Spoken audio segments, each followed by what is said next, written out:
Okey, you all, sembang kedua you all. Tak lupa juga kawan-kawan satu blog dulu.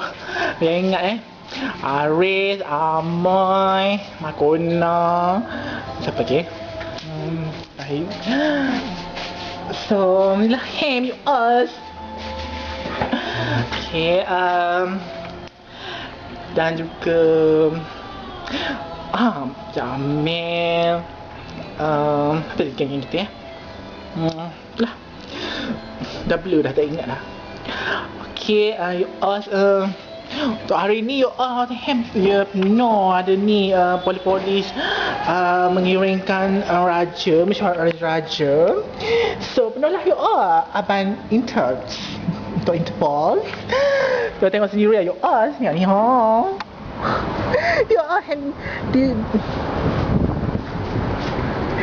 ya, Kuala Terengganu you all saya. Depan Menara Bank Islam you all.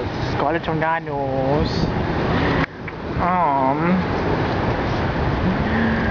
Lihatlah ni, ni. Yang lain. Abang-abang traffic